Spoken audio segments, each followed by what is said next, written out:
ಬೆಳಗಾವಿಯ ಚಳಿಗಾಲದ ಅಧಿವೇಶನ ನಾಳೆಯಿಂದ ಆರಂಭ ಆಗುತ್ತೆ. 13ನೇ ಬಾರಿಗೆ ಚಳಿಗಾಲದ ಅಧಿವೇಶನ ಬೆಳಗಾವಿಯಲ್ಲಿ ನಡೀತಾ ಇರೋದು. ಬೆಳಗಾವಿಯ ಸುವರ್ಣಸೌಧದಲ್ಲಿ ಅಧಿವೇಶನಕ್ಕೆ ಸಕಲ ಸಿದ್ಧತೆಗಳಾಗಿದೆ. ಬೆಳಗಾವಿ ಕುಂದಾನಗರಿ ಸಜ್ಜಾಗಿದೆ. 13ನೇ ಚಳಿಗಾಲದ ಅಧಿವೇಶನಕ್ಕೆ ಬೆಳಗಾವಿಯ ಸುವರ್ಣಸೌಧದಲ್ಲಿ ಸಕಲ ಸಿದ್ಧತೆಗಳನ್ನು ಮಾಡಿಕೊಳ್ಳಲಾಗಿದೆ. ನಾಳೆಯಿಂದ 10 ದಿನಗಳ ಕಾಲ ಬೆಳಗಾವಿ ಅಧಿವೇಶನ ನಡೆಯುತ್ತೆ. ಬೇರೆ ಬೇರೆ ವಿಚಾರಗಳ ಚರ್ಚೆ ಆಗಬೇಕು. ಪ್ರಮುಖವಾಗಿ ಆರೋಪ ಪ್ರತ್ಯಾರೋಪಕ್ಕೆ ನಾಯಕರುಗಳು ಸಜ್ಜಾಗಿದ್ದಾರೆ. ಒಂದ್ ಕಡೆ ಪಂಚಮಸಾಲಿಗರ ರಣಕಹಳೆ ಮೊಳಗ್ತಾ ಇದೆ. ಅಧಿವೇಶನಕ್ಕೆ ಮುತ್ತಿಗೆ ಹಾಕ್ತೀವಿ ಅಂತ ಹೇಳ್ತಿದ್ದಾರೆ. ಪಂಚಮಸಾಲಿಯ 2A ಮೀಸಲಾತಿಯ ಹೋರಾಟ ಮತ್ತು ಮುನ್ನೆಲೆಗೆ ಬಂದಿದೆ. ಒಂದ್ ಕಡೆ ಬಿಜೆಪಿಯವರು ರಾಜ್ಯ ಸರ್ಕಾರದ ವೈಫಲ್ಯಗಳನ್ನು ಇಟ್ಕೊಂಡು ಗದ್ದಲಕ್ಕೆ ರೆಡಿ ಆಗಿದ್ರೆ, ಕಾಂಗ್ರೆಸ್ನವರು ರಾಜ್ಯದ ಈ ಹಿಂದಿನ ಸರ್ಕಾರಗಳು ಮಾಡಿರುವ ಅಕ್ರಮ ಹಗರಣಗಳ ತನಿಖಾಸ್ತ್ರವನ್ನು ಬಳಕೆ ಮಾಡಿದ್ದಾರೆ. ಅದ್ರ ಜೊತೆಗೆ ಎಲ್ಲ ಸಿದ್ಧತೆಗಳಾಗ್ತಾ ಇದೆ. ಬೆಳಗಾವಿ ಅಧಿವೇಶನದ ಸಕಲ ಸಿದ್ಧತೆಗಳು ನಡೀತಿದೆ. ಆ ನಡುವೆ ಸ್ಪೀಕರ್ UT ಖಾದರ್ ಅಧಿವೇಶನದ ಸ್ಥಳಕ್ಕೆ ಭೇಟಿ ಕೊಟ್ಟು ಸಿದ್ಧತೆಗಳನ್ನು ಪರಿಶೀಲಿಸಿದ್ದಾರೆ ಮತ್ತು ಮಾತಾಡಿದ್ದಾರೆ.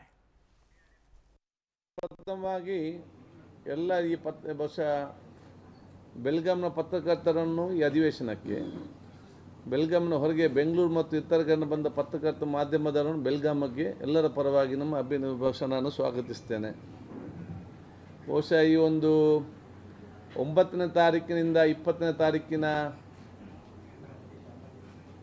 ತನಕ ನಡೆಯುವಂಥ ಅಧಿವೇಶನದಲ್ಲಿ ತಾವೆಲ್ಲರಿಗೂ ಅತ್ಯಂತ ಸಂತೋಷದಿಂದ ಸಂಪೂರ್ಣವಾದ ಸಹಕಾರ ಕೊಟ್ಟು ಈ ಒಂದು ಅಧಿವೇಶನವನ್ನು ಅತ್ಯಂತ ಯಶಸ್ವಿ ಮತ್ತು ಮಾದರಿ ಅಧಿವೇಶನ ಮಾಡಲಿಕ್ಕೆ ತಾವೆಲ್ಲ ಸಹಕಾರ ಕೊಡಬೇಕಂತ ಕೇಳಿ ಆನಂದ್ ಬಗ್ಗೆ ಮಾಹಿತಿ ಕೊಡ್ತಾರೆ. ನೇರ ಸಂಪರ್ಕದಲ್ಲಿ ಜಾಯ್ನ್ ಆಗಿದ್ದಾರೆ. ಆನಂದ್, ನಾಳೆಯಿಂದ ಚಳಿಗಾಲದ ಅಧಿವೇಶನ ಆರಂಭ ಆಗುತ್ತೆ. ಹೇಗಿದೆ ಸಿದ್ಧತೆ? ಏನೇನು ನಡೀತಾ ಇದೆ ಬೆಳಗಾವಿಯಲ್ಲಿ? ಆನಂದ್,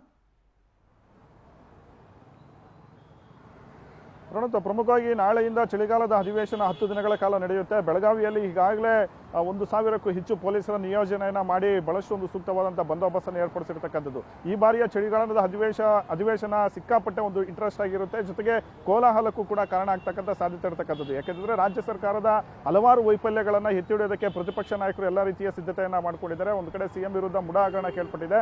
CM ಅವರ ರಾಜೀನಾಮೆಗೆ ಒತ್ತಾಯವನ್ನು ಮಾಡ್ತಾ ಇದ್ದಾರೆ. ಜೊತೆಗೆ ವಾಲ್ಮೀಕಿ ನಿಗಮದಲ್ಲಿ ಹಗರಣ, ಈ ವಿಚಾರವನ್ನು ಕೂಡ ಗಂಭೀರವಾಗಿ ಬಿಜೆಪಿ ನಾಯಕರು ತೆಗೆದುಕೊಂಡು SC/ST ಸಮುದಾಯದ ಪರ ನಿಲ್ತಕ್ಕಂಥ ಒಂದು ಸಂದೇಶವನ್ನು ರವಾನೆ ಮಾಡೋದಕ್ಕೆ ಬಿಜೆಪಿ ನಾಯಕರು ಮುಂದಾಗಿರ್ತಕ್ಕಂಥದ್ದು. ಇದ್ರ ಜೊತೆಗೆ BPL ಕಾರ್ಡ್ ರದ್ದು ವಿಚಾರ ರಾಜ್ಯಾದ್ಯಂತ ಸಿಕ್ಕಾಪಟ್ಟೆ ಸೌಂಡ್ ಮಾಡಿತ್ತು. ಬಡವರ ಒಂದು ಅನ್ನವನ್ನ ಕಸಿದುಕೊಳ್ತಾ ಇದ್ದಾರೆ ಅನ್ನೋದು ಆರೋಪವನ್ನು ಬಿಜೆಪಿ ನಾಯಕರು ಮಾಡ್ತಾ ಇದ್ರು. ಈ ವಿಚಾರವನ್ನು ಕೂಡ ಇವತ್ತು ಬಿಜೆಪಿ ನಾಯಕರು ಹಾಗೆ JDS ನಾಯಕರು ಸದನದಲ್ಲಿ ಪ್ರಸ್ತಾಪ ಮಾಡೋದಕ್ಕೆ ಮುಂದಾಗಿರ್ತಕ್ಕಂಥದ್ದು.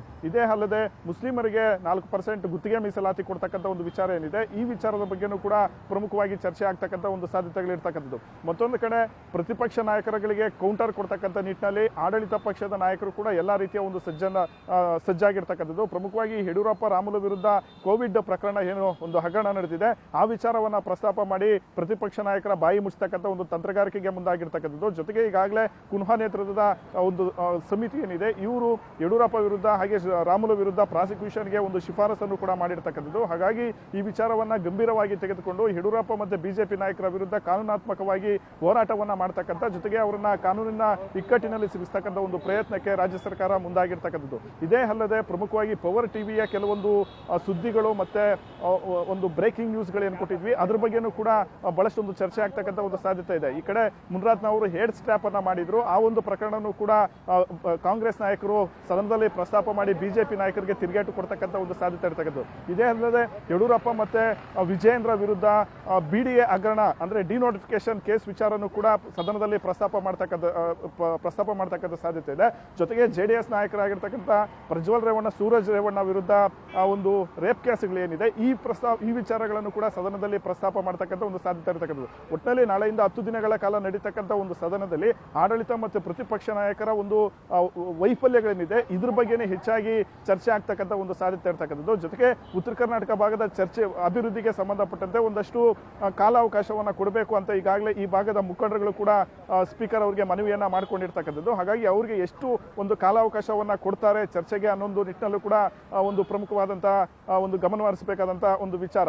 ಮತ್ತೊಂದು ಕಡೆ ಪಂಚಮಸಾಲಿ ಮುಖಂಡರು ಏನು 2A ಮೀಸಲಾತಿ ಕೊಡಬೇಕು ಅಂತ ಇವರು ಕೂಡ ಸುವರ್ಣಸೌಧ ಮುತ್ತಿಗೆ ಹಾಕತಕ್ಕಂತ ಒಂದು ನಿಟ್ಟಿನಲ್ಲಿ ಎಲ್ಲ ರೀತಿಯ ಸಿದ್ಧತೆಯನ್ನ ಮಾಡ್ಕೊಂಡಿದ್ದಾರೆ. 10ನೇ ತಾರೀಕು ನಾವು ಮುತ್ತಿಗೆ ಹಾಕ್ತೀವಿ ಸಾವಿರಾರು ಸಂಖ್ಯೆಯಲ್ಲಿ ಅನ್ನೊಂದು ಎಚ್ಚರಿಕೆಯನ್ನು ರವಾನೆ ಮಾಡಿದ್ದಾರೆ. ಈ ಹಿನ್ನೆಲೆಯಲ್ಲಿ ಸಿಎಂ ಸಿದ್ದರಾಮಯ್ಯವರು ಮಂಗಳವಾರ ಶಾಸಕಾಂಗ ಪಕ್ಷದ ಒಂದು ಸಭೆಯನ್ನ ಕರೆದಿದ್ದಾರೆ. ಆ ಸಭೆಯಲ್ಲಿ ಕೆಲವು ಲಿಂಗಾಯತ ಮತ್ತೆ ಪಂಚಮಸಾಲಿ ಸಮುದಾಯದ ಶಾಸಕರಿಗೆ ಹಾಗೆ ಸಚಿವರಿಗೆ ಕೆಲವೊಂದು ಟಾಸ್ಕ್ ಅನ್ನು ಕೊಟ್ಟು ಅವರ ಮನವೊಲಿಕೆ ಮಾಡ್ತಕ್ಕಂಥ ಒಂದು ಪ್ರಯತ್ನಕ್ಕೂ ಕೂಡ ಮುಂದಾಗಬಹುದು. ಹೀಗೆ ಕೆಲವು ಹೋರಾಟಗಳಿಗೆ ಮನವೊಲಿಕೆ ಮಾಡುವ ಮೂಲಕ ಅವರನ್ನ ವಿಶ್ವಾಸಕ್ಕೆ ತೆಗೆದುಕೊಳ್ತಕ್ಕಂಥ ಒಂದು ಪ್ರಯತ್ನಕ್ಕೆ ಸಿಎಂ ಅವರು ಮುಂದಾಗಿರ್ತಕ್ಕಂಥದ್ದು. ಪ್ರಣೋದ್, ಥ್ಯಾಂಕ್ ಯು ಆನಂದ್ ಮಾಹಿತಿಗೆ.